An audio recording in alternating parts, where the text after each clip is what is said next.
سيوان بدأت بزار وارك حاجم تك أباك يسني تجام حاجم تك صاحب بني أساسا برد سين سالفة حاجم تك ستريفت يهدي كلاري فكاتو نندا بدأ نثر ميديا كنا ببرد تقول فكوتا نثر ميديا كنا ببرد دليل سي جت أفاني به ويتو مثلا يفتح أك دبّد سني وان كلاري تيف كلاري ست تكشو ست فكاتو نندا غرو أمو واحد دبلس سيقولي نما هدو ولي سيبوس جرو تيجيزت كدانيس سر راهم بني سر راهيدر يوران ديتن هاجدان ديتنت وان غاري يودا دبدي جلان نبيين كنا رسول الله بيتشل يو كدان ديتو تات غاري دوبر يو هندن دين چالش بكا چالشو نلفاتو بر ايو چالشي تاينت نلفاتو بر كچال ورا كدان ديتو تاي غاري دوبر وانا فاني سيبوت سيغالي إن ميديان ولوم هكذا كبان اتفاقية دمية سيالين نمنس يا دوغا أنا مرقومة ستمامي نمني ميلينا تقوى أسرنا فين يكون فولو نقودين هردو فكون ما نفكنا هردو بيو سيالين ركو كبيري كان مالي فنمني نهردو من يكون جاي يعني بيقول أما دبيلي أتي دب بدي سنجي سوال والله واحد دوس أركي واحد دوس هبط نمني شمفتي نجاكس نمني كينا شمفتي تقبلون بيقول كارا إتي إنجرامتي نمتوكو يو أنتوكو تسعة يو أنتوكو دوغنغورت دوغنغورت كيف رتو غارو مو دوغنغرام فرادو إتي غافا كسديم تبالتي غافا سنچال وان سنچال بلي ساليم سيغارين غافا نمتوكو ميديا كان رغند نما الربس وفي غندك يا الربس akka gandaatti suntaan akka ebeeluu sanit deebisaafi akka gandaatti gaafa deebistu garmoo akka gandaatti namaan deebistu ana kawaata akka singoriin kanallee na arrabsaar jechu saahiba kan kee kawaata akka singoriinis walumatti wanna godhaa sigale anna waa heddu jira yoo dubbatan waa heddu nama dubbi kaasa dubbi heddu kaasaa dhufne sigale nun awwala irraa kaasaa dhufne sanuma miira keessa nu galchee aasaa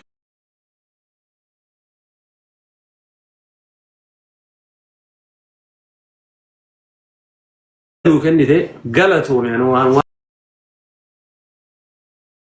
غود الله حسون فرغيدا ثانك يو سو ماتش كانوا مزينجنا اخواتي بوم ما مرت يو دوبتن دوبي سلاچو اسو بريدا خاصني ام في بي كينج غلطو ميرغت واحد دون يا دچفته برنوت غود الله نو كنته ادولن غورسته جوادو غورسفه تله اتفوفي أبشر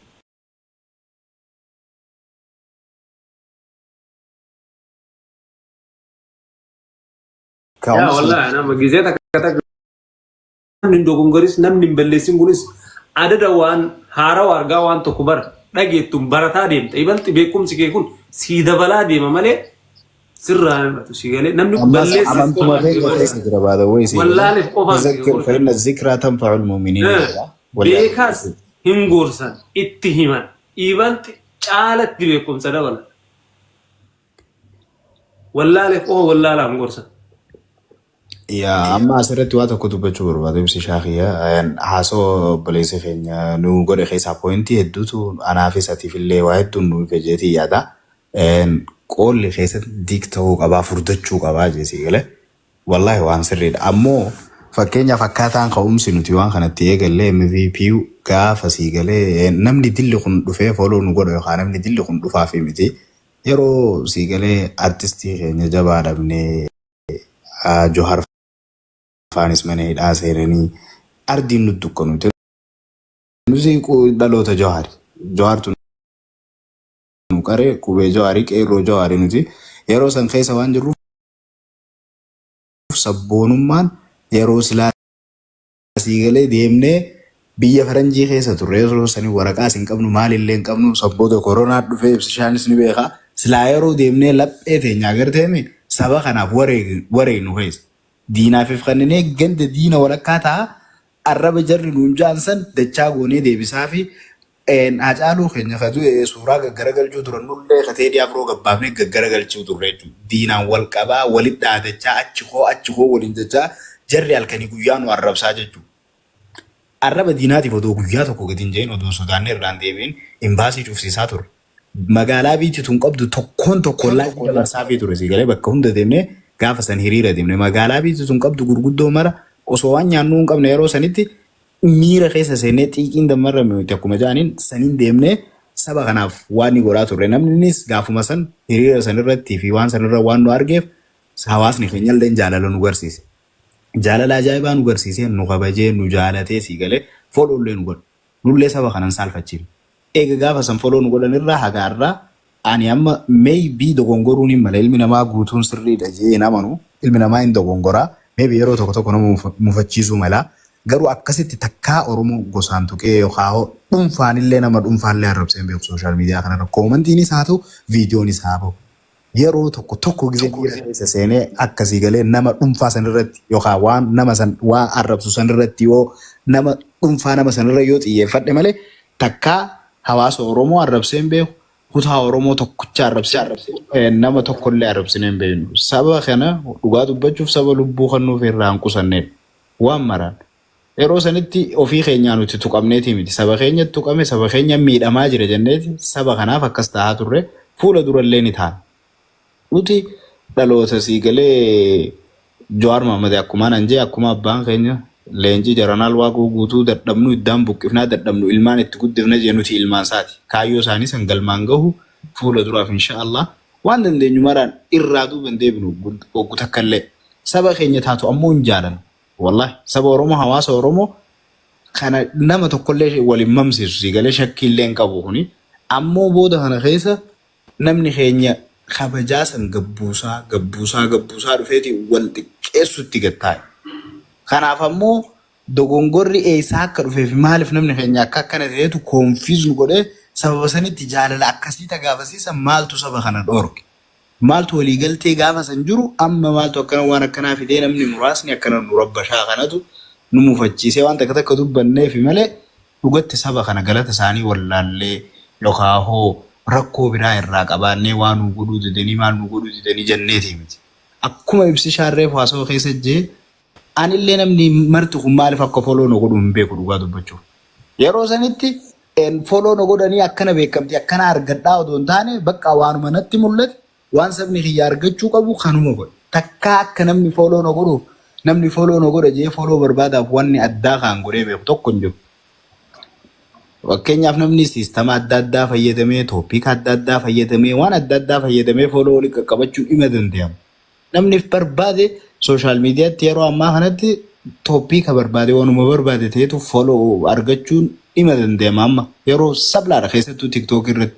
Garuu yeroo san namatu foloo nu godhaa beekamtiitti argannaaf odoo hin taane dingatuma bakka waanuma nuti sabboonummaa nuti qabnuu fi afaan keenya boonuu fi aadaa keenya boonuu irraa siigale innaawaa boonsa afaan keenyaan boonu afaan Habashaatiin hin dubbannu anaaf ibsishaa jara Habashaaf illee afaan Oromootiin itti haasawaa geema waliin taphanna gaafa injifanne sirba Hacaaluu sirbisi. Free Hacaaluu justice for Hacaaluu hundeessaa free Jawaar Mohaammed godhachiifna nuti gaafa san. Kana ture jaalalli keenya sabboonummaa keenya kana ture. Innaawaa sabboonummaa qabnu kana jechuun sabaa sablammii biraa tuffannee odoo hin taane yookaan maalii odoo hin taane yeroo sanitti xiiqinu jirurraa kanuma ka'e. Galatoomii barnoota gaarii nuu kennite ammaan booda namni maaliif akka foloo nu godhu akka gaafii of gaafannu nu godhuu keetiifillee galatoomi. Akkuma reefu ati jette laayina qabaachuun keenya kaayyoodhaan laayivii seenuun keenya barbaachisummaa isaa nu hubachiisuu hedduu galatoomi. Nuti kana dura laayiviiwwan seenuuf yeroo tokko yeroo ofiifillee hojiirraa baanee ofiifillee dabbaramne akkanumaan saba kanaan wal argu wal bobbooharsuuf uummata xiqqoo tokko wal gaafannee boof malee akkasi achi garagalii akkas ta'e jenneetillee waan hamaa kana duran hojjennu fuula duralleen hojjennu ammoo ammaan booda akkuma pooyintii bareedaa reefu nu kan itti sanitti pooyintii sanii fayyadamuun gorsa hojiitti hiikuun laayina wayii qabaannee waan faayidaa qabu irratti waan saba keenya gargaaruu danda'u irratti waan masgiida keenyaaf afaa bituu danda'u irratti sigalee waan hiyyeessa keenya uffata uffisuu danda'u irratti in hojjanne jeetii yaada. Yeroo harkannetti jiru biyya namaa ni beektaa. MVP King I think akkaan arkutti atis biyyuma namaa jirta. Wallahi sa'aatii 11 fa'aa hojjanne isinii gala. Yeroo takkitti muraasa sa'aatii qabnu sanitti dhufnee saba kana bohaarsuuf yaalla. Gaafa sa'aatii harkannetti ammoo ammaan booda that's question mark is front of us. No more zigalee ammaan booda gaafii ajaa'ibaa sammuu keessa nu keessa maaliifin har'a laayivii seenuu qaba itti yaadee tooppika qaree lafa kaayee seenuu danda'uu qaba. Ammaan booda maaliif akka namni tokko yoo har'a namni tokko follow na godhe namni kun maaliif follow na godhe of gaafachuu danda'uu qaba. Asaawwan dheeressu madda walaabuu welcome bagana gayaan dhuftee habibi thank you fitadde. Galatooma ulfaadha mootii King obbolees kenna. Marsaalee hawaasummaa miidiyaalee Oromoon qabanii fi haasaa Oromoon biyyoota Ameerikaa keessa geggeessan irratti beeka. Turanii jiranii oolanii bubbulaan erga gamanatti dhufanii akkanumatti nama gorsanii ulfaatanii galatoome jechuun hin barbaadu. Haasaas barbaadeeti miti dhugaa dubbachuu fi marsaalee hawaasummaa keessaa TikTok irratti namni hedduun qe'ee Oromoo abaaree hayyuu Oromoo xiqqeessee mandara Oromoo gargar facaasee beekamtii erga argateen boodatti sabboonummaa deebuu argaa jira. Garuu mucaa kana wanti adda gatu dhugaa isinitti himuudhaaf biyya hin jiru South Africa Cape Town hin jira. Sheekonnis yeroo isaa lallaaltu mucaan kun ganda namaan tuqu amantaa namaan tuqu hima taphata jedhanii haasan jechaadha. Kabadaallee badummaa isaa akkasitti irra dubbatan. Fadiloo dhugaan jira wallahi dhugaa sitti hima. Yeroo dubbatan waa'ee mucaa kana amma especially dhimma makkiitii wal fuudhuu bultii jaarachuutii wal qabsanii namoonni hedduun hin gammadan. Mucaan kunis nama arrabsuu miti isinis nama tuquu miti. Kawaa jedhee Oromoo arrabsu gaaf barbaadu miira keessa galleetiin akkas taane jedhan haadha namaa xiqqeessan wanta adda addaan argina jechaadha. Kuni maalirraa tokkoffaa dhalli namaa waa sadii qabaachuu qaba. Skill, knowledge, attitude. Kanneen keessaa tokko dhannaan karaa irraa badanamne jechaadha. Feemasummaan homaa miti. Audiyoonsii kee respect gatuu danda'u qabda. Audiyoonsii kee murteessaadha. Even akkamitti qabeenya horadhe kana yookaan immoo floorsii horadhe kana sagalees ta'eeti akkasumas immoo biizinasatti jijjiiradha kan jedhu beekuu danda'u qaba hawaasni kenna jechaadha. Sanammootu ijoolleen akka abdii waliyyiifaatti sooftuweerii irratti hin jiranii. Artificial intelligence hakiimeen fa'aati hin jiran. Ijoollee akkasiisan garanatti affeeruudhaan siistama kee kana argitee floorsii kee kana inkaamitti jijjiiramuu hin danda'ama jechaadha. Liinkii jala kakaattee weebsaayitiidhaan. More cimaa ta'uudhaaf namoota akkasisaniin illee wal barachuu qabda. Karaa ati irra dhufte nuyi miti Oromoon guutuun illee hin beekan sabni biraan illee beekan. Mucaa seeqachuudhaan qolfuudhaan. Alhamdulillah nulleen qaanessinee mucayyoo san jaalala qabsiisee jalaan banne akka Oromootti illee jaalala nu keessa kaa'ee jira dhugaa dubbachuudhaaf. Kanaaf ulfaadhaa jaalfadiloo ammoo keessaan illee haasoinee jira wal quba qabna. Waa irraa baratan jeetii yaadaan dhugaa dubbachuuf seequu isaa irraa kolfuu irraa nama arrabsuu wallaaleetii miti rabbiin fuudhee har'a miliyoona galcheera. Garuu audiyeensii keetiif kireeditii kenni audiyeensii keellee gorsi akkasumatti immootu floorsii qabdu kanaaf akkaawuntabilitii itti qabaachuu qabda. Ijoollee jajjaba ammootu hawaasa kana fayyadan akkuma siin jechaan ture boontu saalii kaayiroo jirti ijoollee sanniin illee asirra fida miidiyaa maddolaa burratti affeereen ture hakiimeen artificial intelligence irra jira fideen ture miidiyaa maddolaa miidiyaa xiqqaadha miidiyaan Oromoo OMN kan qabnu jaalala siyaasaa qofaan fidaa jiran jechaadha ijoolleen waa uumanoo akka faamii baabbilee fa'aa miidiyaa xiqqaa irratti fideen ture injinara guddaa eerkiraftii Naayijeeriyaa keessatti bakka guddaa qabu. Miidiyaan dirqama saatelaayitii irra jiraachuun qabu ibsi shaana caalaa beeteeti yaada audiyeensii keetii loogoo barbaadde hojjenneetiin audiyensiin keessi yala hiriiruu qaba qe'ee namaa dhaqee abaare dogoggora qabanii jabaaddu siin jedha mootii ammootu loong taamiin beeknaa jabaannu qabnu ulfaadhu. Galatoomaa waan nuti keessamu. Inshaallah rabbi khairu haa godhu. Waan biraatii miti beektaa namni rabbummaan irraa si gaafata beektaa. Akkuma namni hagana baay'ate si hordofe kanayyuu maal goote uummata kana yookiin immoo maal dalaydee maaliif si hordofanii uummanni kun martuu irraa si gaafata. Sun dhugaa. Dhugaa dubbachuuf kan miidiyaa kana gubbatti wallaahi biyya galeellee argeemi waa mara argeera. Sheekallee yoo wal argine kabajaa guddaa naa qaban wal arginellee ka akka Sheeb Salaam, Sheeb Saa, Sheeb Sa'aadiin, Sheeb Taakuluufaa maraanuu wal argeera.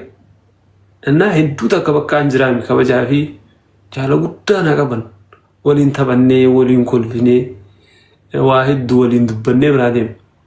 Unkaan jira qofaam sheekotu qofaam artistotas hedduu wal arge. Sigalee gara lachuttu yaaduna innaa namni yoo waan gaarii hojjete ufumaaf isa fayyada. Bakka gaariitti argamte sima fayyada bakka xiqqaa gaafa dhaabatte ofiif xiqqeessita akkasanii miidiyaan akka abbaan itti fayyadame dubbii yoo baay'isanii farreetti hin fe'anii na jamaa keenya akkasii rabbi nu haa laaffisu hunduma keenya inshaallah ta'a fuulduraaf rabbiin nu haa laaffisu tan darbirra tan haftettu guddoodha eetanii kana jennaa kiingoo keenya galatu batillee akkasii nagaatti naa bulaa ibsishaa